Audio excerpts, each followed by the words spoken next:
شرور أنفسنا ومن سيئات أعمالنا من يهده الله فلا مضل له وما يضلل فلا هادي له أشهد أن لا إله إلا الله وحده لا شريك له ونشهد أن سيدنا ونبينا ومولانا وسندنا محمدا عبده ورسوله الذي أرسله بالحق بشيرا ونذيرا وداعيا إلى الله بإذنه وسراجا منيرا فقد قال الله تعالى في كلامه المجيد والفرقانه الحميد أعوذ بالله من الشيطان তার মেয়েরা, তার সন্তানরা এবং আশেপাশের সার্বিক সহযোগিতায় আপনারা রয়েছেন এই মাহফিলের জন্য। আল্লাহ এই মাহফিলকে কবুল করুক এবং আমাদেরকে শোনার তৌফিক দান করুক। সবাই বলি আল্লাহুম্মা আমিন। সম্মানিত উপস্থিতি, আল্লাহ পাক এই আদম জাতিকে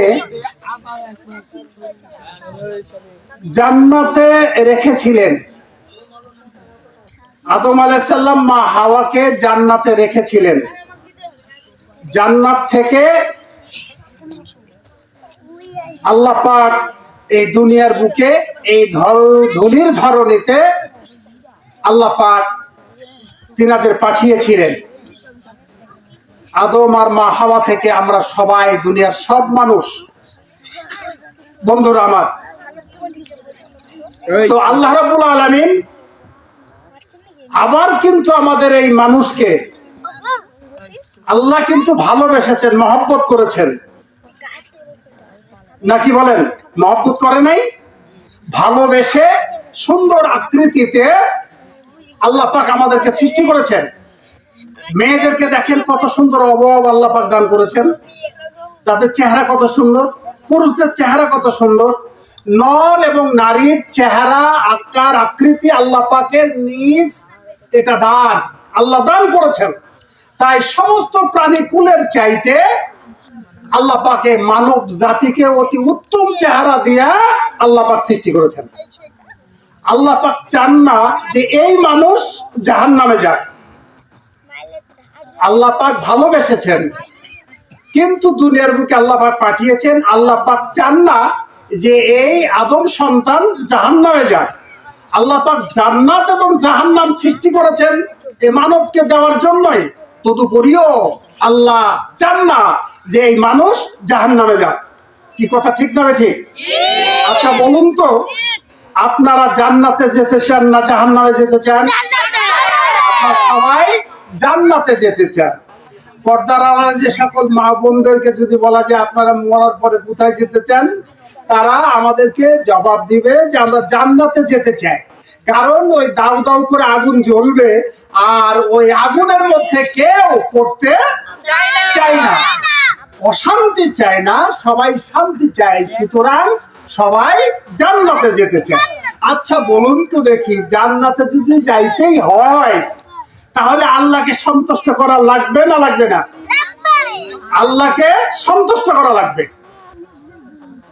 সবাই কর্ণপাত করতে হবে। একটু শোনেন, অল্প সময়ের জন্য যেহেতু আছি, তাহলে আমাদেরকে আল্লাহকে সন্তুষ্ট করতে হবে।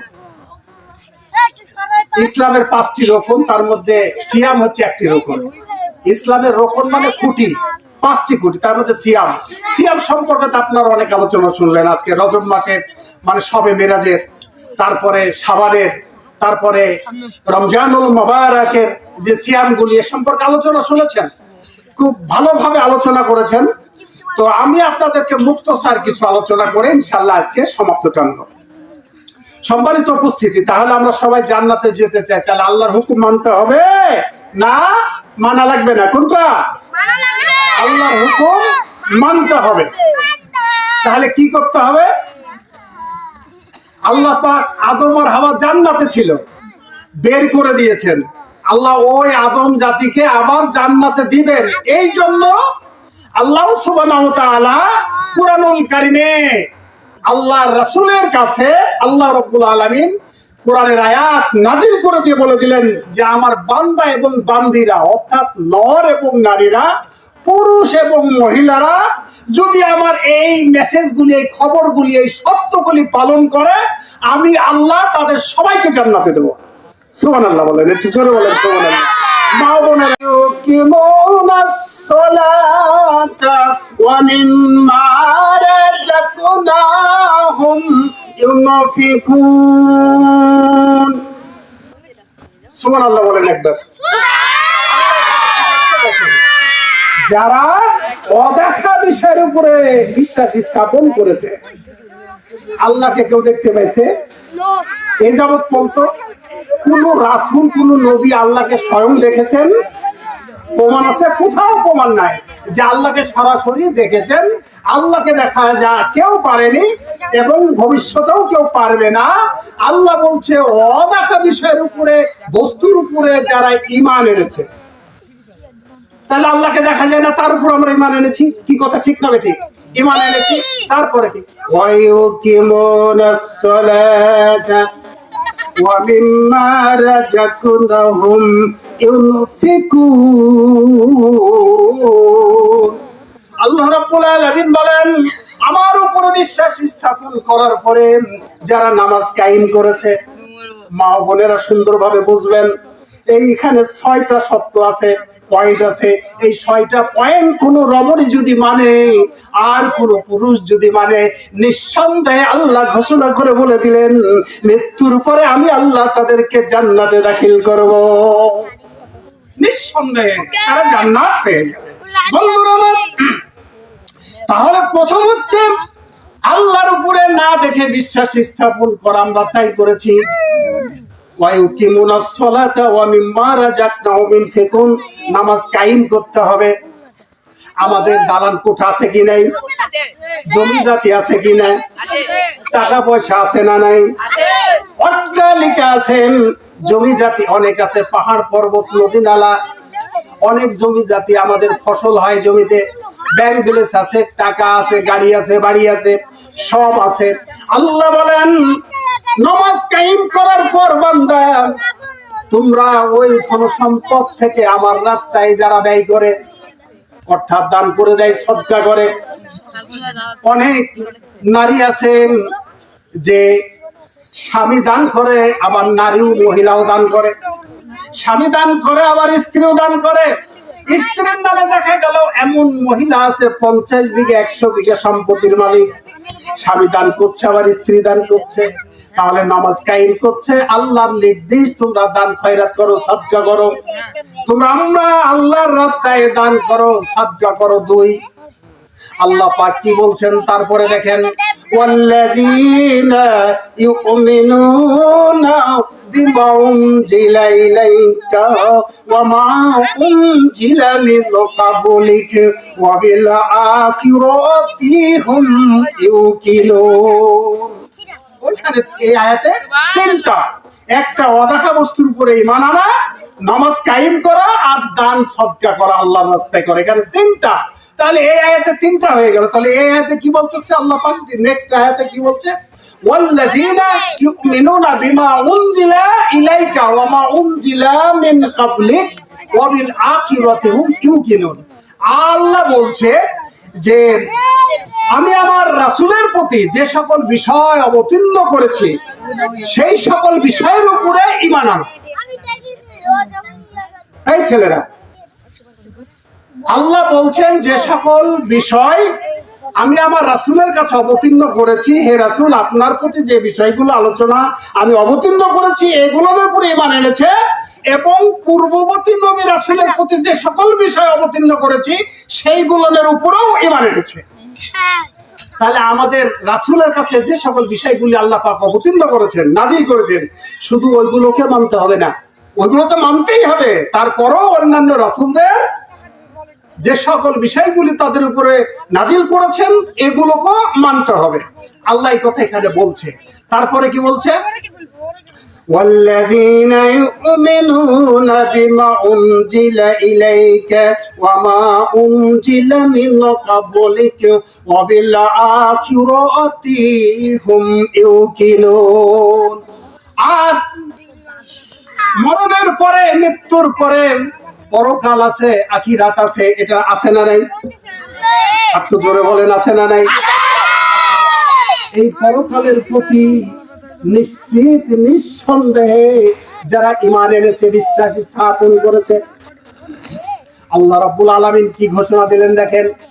এইটা পালন আমরা যদি করি, মা বোনেরা মরার পরে পরকাল আছে এটা যদি আমরা বিশ্বাস করি, আল্লাহ রাব্বুল আলামিন দুনিয়ার মানুষকে মেসেজ দিয়া দিলেন, অগ্রিম মেসেজ দিয়া দিলেন। কোরআনুল কারীমে আল্লাহ পাক রাসূলের কাছে একরাশ আয়াত অবতীর্ণ করে দিয়ে বলে দিলেন, উলাইকা আলা হুদাম মির রাব্বিহিম ওয়া উলাইকা হুমুল মুফলিহুন। আল্লাহ রাব্বুল আলামিন বলছেন তারা তাদের পালনকর্তার পক্ষ থেকে সুপথ প্রাপ্ত, তারা তাদের পালনকর্তার পক্ষ থেকে সুপথ মানে ভালো রাস্তা, ভালো পথ, আলোর পথ তারা পেয়ে গেল। সুবহানাল্লাহ বলেন। তাহলে এই বিষয়গুলো যে সকল মা এবং বোনেরা এবং আমরা যারা পুরুষ, আমরা এগুলো যদি আমরা মেনে নিয়েছি, আল্লাহ রাব্বুল আলামিন ঘোষণা দিলেন তারা আমার পক্ষ থেকে সুপথ প্রাপ্ত। ওয়া উলাইকা হুমুল মুফলিহুন। আল্লাহ রাব্বুল আলামিন বলছেন আর তারাই সফল কাম, তারাই সফলতা অর্জন করবে। সমস্যারে বলি সুবহানাল্লাহ। ঘোষণাকার আল্লাহ। আল্লাহ বলছে যে অদেখা বস্তুর উপরে বিশ্বাস স্থাপন করতে হবে, নামাজ কায়েম করতে হবে, আমি যা রিজিক দিয়েছি তার থেকে দান করতে হবে, রাসূলের প্রতি যে বিষয়গুলো অবতীর্ণ করেছি বিশ্বাস করতে হবে, পূর্ববর্তী রাসূল নবীদের উপরে যে সকল বস্তুগুলো বিষয়গুলো অবতীর্ণ করেছি সেগুলোর উপর বিশ্বাস করতে হবে, আর পরকাল আছে এ সম্পর্কে বিশ্বাস স্থাপন করতে হবে। তাহলে তারা আমার কাছ থেকে আলোর পথ পেয়ে যাবে আর আমি তাদেরকে সফলতা দান করব। বলেন সুবহানাল্লাহ। আল্লাহর কাছ থেকে যদি কেউ সুপথ পায়, আল্লাহর কাছ থেকে যদি সফলতা অর্জন করতে পারে, তাহলে ওই লোকের আর সন্দেহ আছে না ভয় আছে? বলেন, আর কোন ভয় আছে? আর কোনো ভয় নাই। তাহলে এগুলো আমরা দেখছি একটি আমাদের সন্নিকটের একটি সূরা, সূরাতুল ফাতিহার পরে যে সূরাতুল বাকারা, এখানে আল্লাহ কত সুন্দর খবরগুলি বিশ্ব জাহানের মানুষের জন্য আল্লাহ পাক ঘোষণা করেছেন। একটু দেখেন এর মধ্যে কি আছে। এই জন্য কোরআনুল কারীম আমাদেরকে পড়তে হবে, আমাদেরকে কোরআনুল কারীম পড়তে হবে, বুঝতে হবে, কোরআনের মানেটা কি বুঝতে হবে। আমরা যদি না মানি তাহলে কি আমাদের হবে? আমরা কি আছে, আল্লাহ কি মেসেজ দিয়েছেন, কি নিউজ করেছেন কোরআনের মধ্যে, আমরা তো কেউ কিছুই বুঝতে পারবো না। যাক আমরা একটু সবাই আমরা একটু কালেমা পাঠ করে নিই। লা ইলাহা ইল্লাল্লাহ, লা ইলাহা ইল্লাল্লাহ, লা ইলাহা ইল্লাল্লাহ মুহাম্মাদুর রাসূলুল্লাহ। আল্লাহ রাব্বুল আলামিন এই মানুষকে এত ভালোবেসেছেন গো। দুনিয়ার বুকে মুসলমান আছে, হিন্দু আছে, খ্রিস্টান আছে, ইহুদি আছে, বৌদ্ধ আছে না নাই? একটু বোঝার চেষ্টা করবেন মা বোনেরা। খ্রিস্টান আছে, হিন্দু আছে, বৌদ্ধ আছে, নাসারা আছে, সাবিঈন যারা তারাও আছে, অন্যান্য ধর্মের মানুষগুলি আছেন। আল্লাহ রাব্বুল আলামিন বলছেন, রাসূল সাল্লাল্লাহু আলাইহি ওয়াসাল্লাম বর্ণনা করেছেন সমস্ত শিশুই ইসলাম ধর্ম গ্রহণ করার পরে ভূমিষ্ঠ হয়। সবাই বলি সুবহানাল্লাহ। কত সুন্দর হাদিসটা দেখেন। হযরত আবু হুরায়রা রাদিয়াল্লাহু তাআলা আনহু বলছেন রাসূল সাল্লাল্লাহু আলাইহি ওয়াসাল্লাম বলেছেন, কুল্লু মাউলুদিন ইউলাদু আলাল ফিতরা, প্রত্যেকটা শিশুই ইসলাম ধর্ম গ্রহণ করে পৃথিবীর বুকে আসে। আবার মহব্বতের সাথে বলেন সুবহানাল্লাহ। আমরা মুসলমান নাকি? আমাদের ঔরসে শিশু ভূমিষ্ঠ হয় না, হয় না? আমাদের মা বোনদের পেট থেকে তো শিশু ভূমিষ্ঠ হয় না, হয় না? মুসলমানদের পেট থেকে।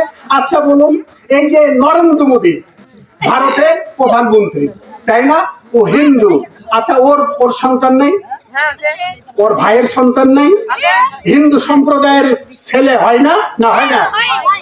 হয়। দুনিয়াতে আসার পরে হিন্দুদের বাচ্চারা কি করে? গলায় পুঁতে পড়ে না, ছোট্ট বাচ্চারা সব করে মাথায় টিকরাতে চুল রাখে, তারপরে হরিরাম যাবে। মা বাবা যখন হরে কৃষ্ণ হরিরাম বলে, তখন সন্তান আস্তে আস্তে ওই ভাষাগুলো তারা বলতে থাকে। খ্রিস্টান ধর্মের শিশুরা এই ভাষা বলতে থাকে। এমনি করতে করতে পিতামাতার সংস্কৃতি, কালচার, কৃষ্টি তারা ধারণ করে তারা নিজ নিজ ধর্মে বলবৎ থাকে। বড় হলে তারা ওই ধর্মই পালন করে। রাসূল বলছেন এটার জন্য তাদের পিতামাতা দায়ী, ওই শিশু দায়ী না। কিন্তু শিশু যখন জ্ঞান হবে, বুঝবে যে এটা বাতিল ধর্ম, তাহলে সেই সময়তে বর্জন করা, ত্যাগ করা অপরিহার্য, এটা ত্যাগ করতে হবে।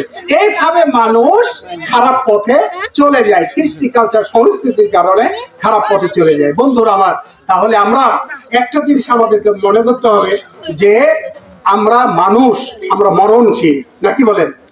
আমরা মরণশীল, আমরা মানুষ। আমাদের উদ্দেশ্য আমরা জান্নাতে যাব, নাকি বলেন? আমরা জান্নাতে আমাদেরকে যেতে হবে। তাহলে কি কি করলে জান্নাতে যেতে হবে? আমাদের সবার পিতামাতা আছে না নাই? আমাদের সবার পিতামাতা আছে না নাই? আমাদের সবার পিতামাতা আছে। যারা মা বোন বসে আছেন, তিনাদেরও পিতামাতা আছে, অথবা পিতামাতা মারা গেছে। অনেকের মাও নাই, বাবাও নাই। যেমন আজকে আমাদের আব্দুল খালেক ভাই, আমাদের শ্রদ্ধেয় বড় ভাই, মৃত্যুবরণ করেছেন। সে আর কোনোদিন ফিরে আসবে না। আজকে তার মেয়েদের, তার ছেলেদের কি অবস্থা হচ্ছে, পিতাকে হারিয়ে তারা একটা অসহায় হয়ে পড়েছে, এতিমের মতো হয়েছে। কত কান্না বিজড়িত কণ্ঠে তারা হাউমাউ করে কাঁদছে তার পিতার জন্য। বন্ধুরা আমার, তাহলে এই পিতাকে, যাতে করে এই পিতা বেঁচে থাকতে আমাদের তাদের প্রতি যত্ন নিতে হবে, নাকি বলেন? পিতা মাতার খেদমত বেঁচে থাকতেই করতে হবে। আপনার পিতা সুস্থ আছে, সবল আছে, কমপক্ষে 1.5 পোয়া চাউলের ভাত খেয়ে ফেলে, হাফ কেজি চাউলের ভাত খায়, তারপরে আর অন্যান্য কিছু খায়, রুচিসম্মত একজন পুরুষ। আর আপনি সন্তান, বড় হয়ে গেছেন, ইনকাম করা শিখছেন, এই অবস্থায় যদি এনে দেন, তাহলে সুন্দরভাবে সে রুচিসম্মত ভাবে আপনার ইনকামের জিনিস খেতে পারবে। তখন ওই পিতা সন্তানের প্রতি দোয়া করবে। আমরা তখন তো খেয়াল করি না, নাকি বলেন? কারণ তখন আমরা টকবগে ইয়াং যুবক, আমরা নতুন বিয়ে করেছি, বউ পাইছি, বউ নিয়াই পাগল, নাকি বলেন? বউ নিয়াই পাগল। 2 মাস 3 মাস না যাইতেই বাপ মাকে মেসেজ দেয় যে আমাদের হাড়ি বদলাই দাও, আমরা পৃথক খাবো, তোমাদের সাথে আমাদের আর সাথ নাই। আল্লাহু আকবার। তুমি শিশু বাচ্চা ভূমিষ্ঠ গ্রহণ করলা, মা 10 মাস পেটে রাখলো, কত যে লাথির গোতা তুমি মেরেছো মায়ের পেটে। মা যে কত কষ্ট পেয়েছে, মাঝে কত কষ্ট পেয়েছে। বাবা তোমাকে এত শ্রম দিয়ে ইনকাম করে তোমাকে নিয়ে এসে খাওয়াইছে।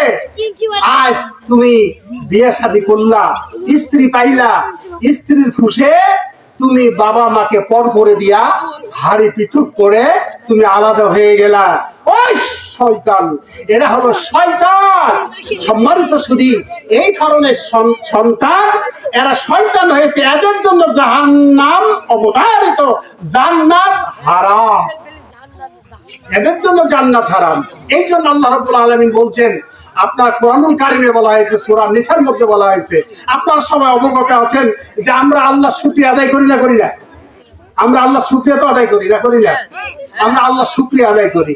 শুকরিয়া কার কার আদায় করতে হবে দেখেন, আল্লাহ রাব্বুল আলামিন সূরা নিসাতে বলছে, আমার শুকরিয়া আদায়ের পর তোমরা কি করো? তোমাদের পিতা এবং মাতার শুকরিয়া আদায় করো। সুবহানাল্লাহ, সুবহানাল্লাহ। যে সকল সন্তানগুলো পিতা মাতাকে খেদমত করে না, খাবার দেয় না, টাকা পয়সা দেয় না, তাদের জন্য ওয়াজগুলি আপনি দেখেন কত কঠিন। আল্লাহ হুকুম করছে যে আমার শুকরিয়া আদায় করো আগে, করার পর তোমার পিতা মাতার শুকরিয়া আদায় করো। আল্লাহ রাব্বুল আলামিন বলছেন আনিশকুরুলি ওয়ালিওয়ালিদাইকা, ও সন্তানরা, ও মানুষরা, তোমরা শোনো, আমার শুকরিয়া আদায় করার পর তোমরা পিতা এবং মাতার শুকরিয়া আদায় করো। সবাই এই সমস্যাকে বলি সুবহানাল্লাহ। এইভাবে কোরআনুল কারীম আয়াত গুলো নাযিল করে দিয়ে বলছেন। আল্লাহ পাক আরো কথা বলছেন। এইবারে দেখেন কি বলেছেন সূরা আন-নিসার ভিতরে 36 নম্বর আয়াতের ভিতরে আল্লাহ রাব্বুল আলামিন বলছেন বিসমিল্লাহির রাহমানির রহিম। আমার সাথে সবাই পড়ুন বিসমিল্লাহির রাহমানির রহিম। ওয়া'বুদুল্লাহা ওয়া লা তুশরিকু বিহি শাইআন ওয়া বিল ওয়ালিদাইনি ইহসানা ওয়া বিজিল কুরবা ওয়াল ইয়াতামা ওয়াল মাসাকিন ওয়াল জারিল কুরবা ওয়াল জারিল জুনুব ওয়াস সাহিব বিল জামদি ওয়া বুনিস সাবিলি ওয়া মালাকাতু আইমানুকুম ইন্নাল্লাহা লা ইউহিব্বু মান কানা মুখতালান ফাকুরা। আল্লাহ রাব্বুল আলামিন সূরা নিসার 36 নম্বর আয়াতে বলছেন তোমরা আমার ইবাদত করো, আর তোমরা আমার ইবাদত করো, আমার সঙ্গে আর কাউকে শরীক করো না। আল্লাহ দেখছেন বলছে তোমরা আমার ইবাদত করো, আমার সঙ্গে আর কাউকে শরীক বানায় না, আমার কোনো অংশীদার তোমরা বানায় না, কোনো শরীক বানায় না। আমি এক, কুল হু আল্লাহু আহাদ, আমি এক, আমার সমকক্ষ আর কেউ নাই। সুতরাং আমার সাথে তোমরা আর কাউকে শরীক বানায় না, খবরদার তোমরা আমার ইবাদত করো। বন্ধুরা আমার, আল্লাহ রাব্বুল আলামিন বলছেন তোমরা আমার ইবাদত করো, আর কি করো? তোমার পিতা মাতার প্রতি ইহসান করো। এই আয়াতে আল্লাহ পাক এই কথা বলছেন তোমরা তোমাদের পিতা মাতার প্রতি ইহসান করো, আর তোমরা নিকট আত্মীয়ের প্রতি ইহসান করো, তোমরা নিকট প্রতিবেশীর উপরে ইহসান করো।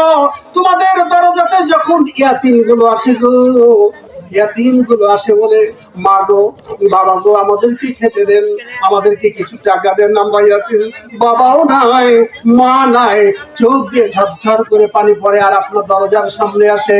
আল্লাহ রাব্বুল আলামিন নির্দেশ দিয়ে দিলেন তোমরা ইয়াতিমের প্রতি ইহসান করো, বিধবার প্রতি ইহসান করো, মিসকিনের প্রতি ইহসান করো, আর অসহায় মুসাফির এর প্রতি তোমরা ইহসান করো। আমরা কি করি বলেন? আমার বাড়িতে আজকে জামাই নিয়ে আসছে, আমার অনেক আত্মীয় স্বজন এই কুশের হিমেল কোহিলিকায় মাঘের এই শীতে, মাঘী মাসে আমরা দুধি পিঠা খাই, রস পিঠা খাই, দই মিষ্টি খাই, খাই না বলেন? আমাদের আত্মীয় স্বজন জামাই মেয়েকে আমরা দাওয়াত করে খাওয়াই, খাওয়াই না? খাওয়াই না? আমরা খাওয়াই, খেতেও বসেছে। এমনই এক সময়ে একটা মিসকিন আসলো, ইয়াতিম আসলো, খাবার চাইছে। আমরা সকলে আমরা স্বতঃস্ফূর্ত ভাবে ইমানি শক্তিতে আমরা খাবার দিই, আমরা খাবার দিই না, আমরা বের করে দিব, যাও যাও যাও যাও, আমার বাড়িতে গেস্ট আসছে, তোমরা যাও, এখানে ডিস্টার্ব করো না, যাও যাও। আল্লাহ রাব্বুল মুকুতালান ফাকুরা, জোরে বলুন সুবহানাল্লাহ। কালামের ভিতরে বলেন আমি আল্লাহ অহংকারীদেরকে, ব্যামাধারীদেরকে পছন্দ করি না, ভালোবাসি না। আল্লাহ কি বলছে দেখেন, কোরআনের কথা, সূরা আন-নিসার 36 নম্বর আয়াত খুলে দেখবেন। আল্লাহ পাক আয়াতে বলছেন আমি আল্লাহ অহংকারীদের পছন্দ করি না। আল্লাহ যদি অহংকারীদের পছন্দ না করে, মৃত্যুর পরে সেই অহংকারী ব্যামাধারী কোথায় যাবে? একটু জোরে বলেন, জান্নাতে যাবে না জাহান্নামে যাবে? তারা কোথায় যাবে? ডামাকধারীরা, অহংকারীরা। আল্লাহ তো পছন্দ করে না। কিয়ামতের দিনও চার মেরে মেরে চারবার বাউন্ডারি বার করবে, এমনকি ওভার বাউন্ডারি করার চেষ্টাও করবে। দরকার হলে ভারত ভেন্যুতে যদি খেলো, পাকিস্তান পার করে দিবে। আল্লাহ তো পছন্দই করে না। আজকে কিয়ামতের মাঠে তোমরা লাঞ্ছিত হবে। আমার কোরআন তোমরা মানোনি, তোমরা বেয়াদবি করেছো, লক্ষ লক্ষ টাকা ব্যাংক ব্যালেন্স, কোটি কোটি টাকা, আর তোমরা বিছানার তলে টাকা রাখো, আর এদেশের মানুষ গরিব মিসকিন খেতে পায় না, মৃত্যুবরণ করো, আমি আল্লাহ তোমাদের জন্য হাদিয়া দেব। কি কথা ঠিক তবে ঠিক? আজকে মাহফিল হচ্ছে কোরআনের মাহফিল, তাফসীর বটে এটা। কারণ তো আমার মাহফিলে আমি কোরআন ছাড়া হাদিস ছাড়া আলোচনা করি না, তাহলে নিশ্চয়ই এটা তাফসীর মাহফিল নাকি বলেন? কোরআনের মাহফিল। এখানে কোরআনের মাহফিলে একটা হরফ যদি আপনি তেলাওয়াত করেন আপনার আমলনামায় 10টা নেকি হবে। আপনি যদি একটা হরফ শুনেন তাহলে আপনার নেকি 10টা হবে এবং মৃত্যুর পরে আল্লাহ পাক আপনাকে জান্নাতে দিবে। বলেন সুবহানাল্লাহ। আল্লাহু আকবার, আল্লাহু আকবার। আমি কয়েকদিন আগে ঠাকুরগাঁয়ে গেছিলাম, আমরা কল্পনার বাইরে যে আল্লাহ আমাকে ঠাকুরগাঁ সেই পঞ্চগড়, সেই আপনাদের আমাদের বিএনপির মহাসচিব ফখরুল ইসলাম আলমগীরের এলাকা, এখানে দেখলাম কত মেয়ে